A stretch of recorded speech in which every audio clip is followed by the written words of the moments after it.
اور اس کی آنکھوں سے بہتے ان آنسوؤں پر انہوں نے اپنی بے قصور معصوم شرکی حیات ربیہ کی ہر خوشی نثار کر دی تھی۔ زرمینہ کی اشکبار آنکھوں کے تصور نے کبھی ان کی آنکھوں میں خوشی کا رنگ نہ جھلکنے دیا۔ اس کے آنسوؤں کا ذمہ دار ربیہ کو سمجھ کر انہوں نے اس کی خوشی کا احساس تک چھین لیا تھا۔ کس قدر ظلم کیا تھا انہوں نے اپنے اور ربیہ کی معصوم زندگی پر۔ وہ کیسے نادان تھے، ایک جھوٹی اور فریب لڑکی کے جھوٹے ٹسوں میں اپنی اور محبت کرنے والی سچی لڑکی کی زندگی کی ہر خوشی بہا دی تھی۔ کیا یہی وہ عشق تھا جو سام کی طرح پھن پھیلائے ان کے دل میں کنڈلی مارے بیٹھا تھا؟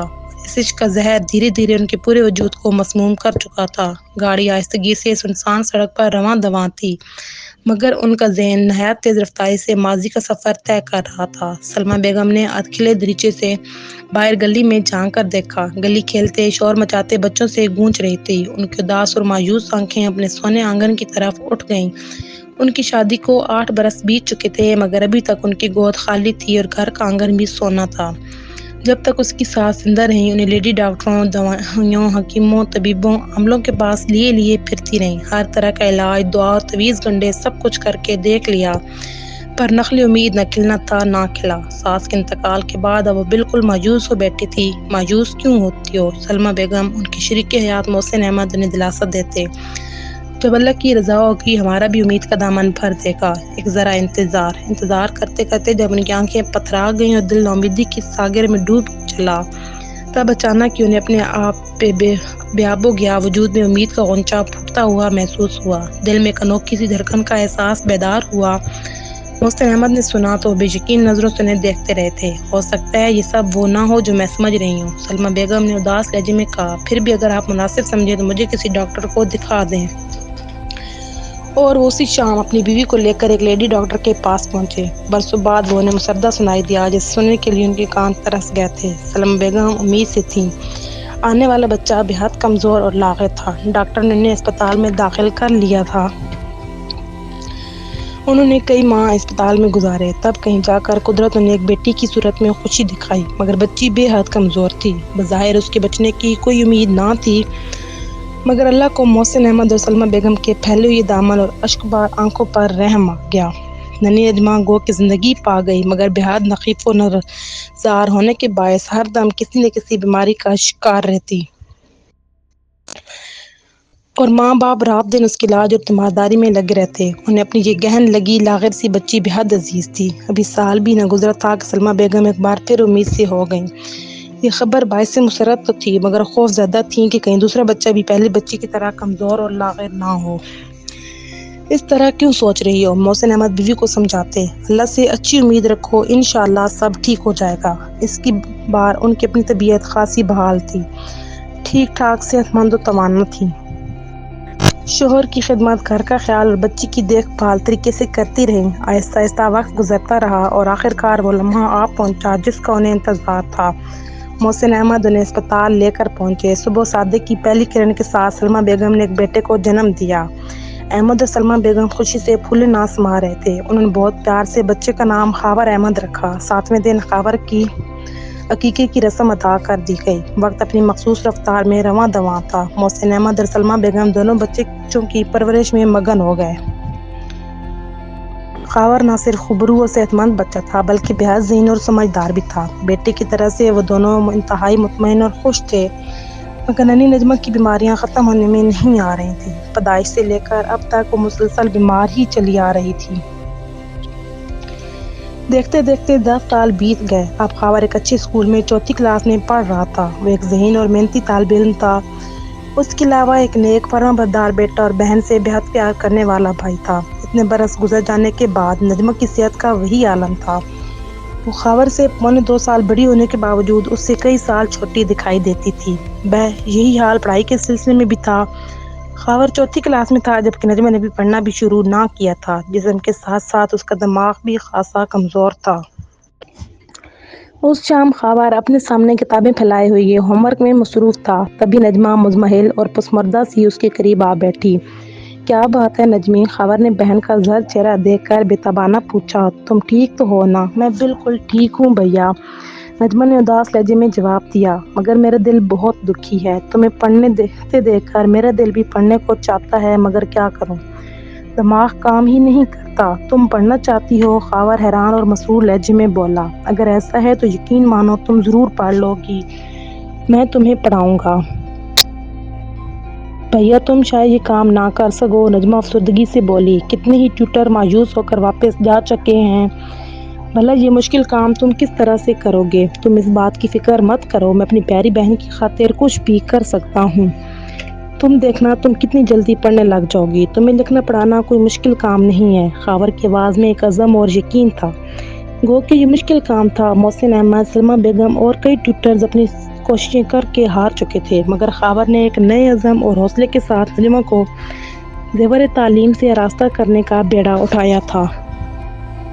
اپنی پڑھائی سے جو وقت بچ جاتا وہ اس کو پڑھانے میں صرف کر دیتا۔ دھیرے دھیرے اس کی کوشش اور جدوجہد رنگ لا رہی تھی۔ کچھ ہی عرصے میں وہ کسی اسکول میں داخل ہونے کے قابل ہو گئی تھی۔ وقت کا پنچھی اڑان بھرتا رہا۔ گزرتے وقت کے ساتھ خاور اور نجمہ بچپن کی پگڈ نڈی پر چلتے چلتے جوانی کی وادی میں داخل ہو گئے۔ خاور نے انٹر کے امتحان میں بورڈ میں پہلی پوزیشن حاصل کی تھی اور اس کا داخلہ شہر کے ایک بڑے میڈیکل کالج میں ہو گیا تھا۔ محسن احمد اور سلمیٰ بیگم اپنے بے مثال بیٹے کی اس شاندار کامیابی پر بے حد خوش تھے۔ خاور کی شبانہ روز محنت اور کوششوں کے باعث نجمہ نے بھی بالآخر میٹرک پاس کر لیا۔ اگرچہ اب وہ سیانی ہو چکی تھی، مگر عہد شباب نے اس پر کوئی خاص اثر نہ ڈالا تھا۔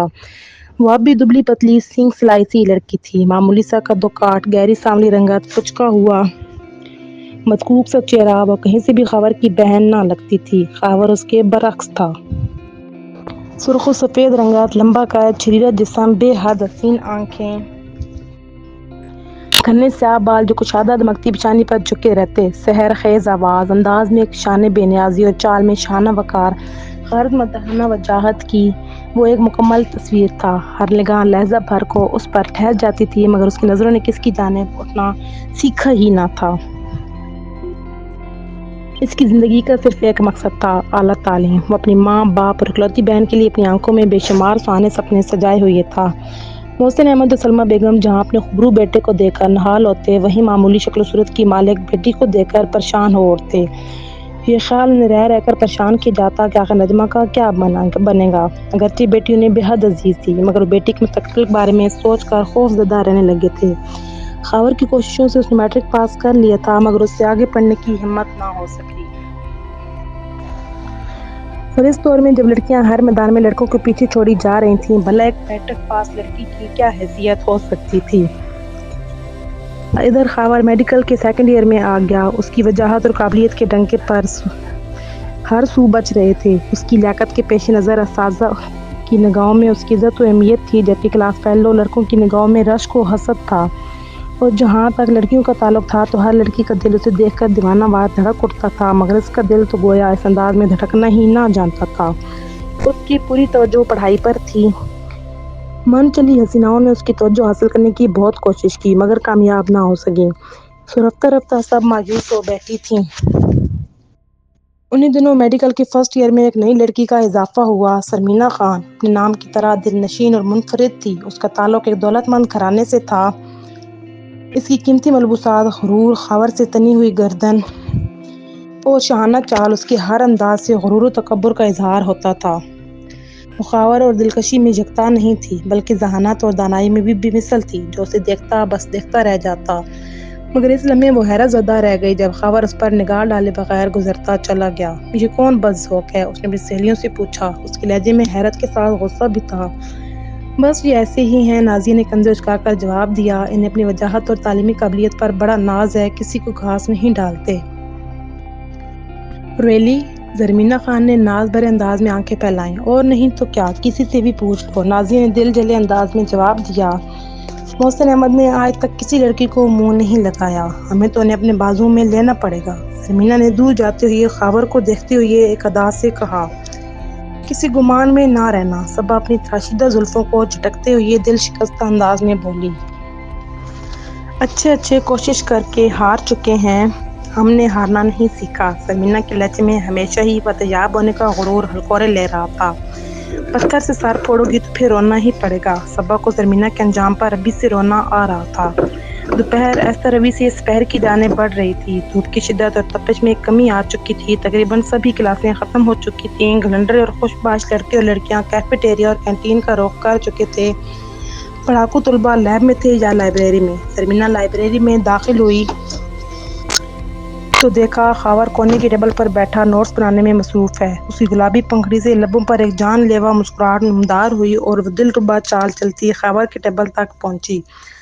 ایکسکیوز می، وہ اپنی آواز میں جہاں بھر کی شیرینی بھر کر بولی۔ یس، خاور نے حیران نظریں اٹھائیں۔ کیا میں یہاں بیٹھ سکتی ہوں؟ اس نے خاور کے سامنے پڑی کرسی کی طرف اشارہ کرتے ہوئے دلربا انداز میں پوچھا۔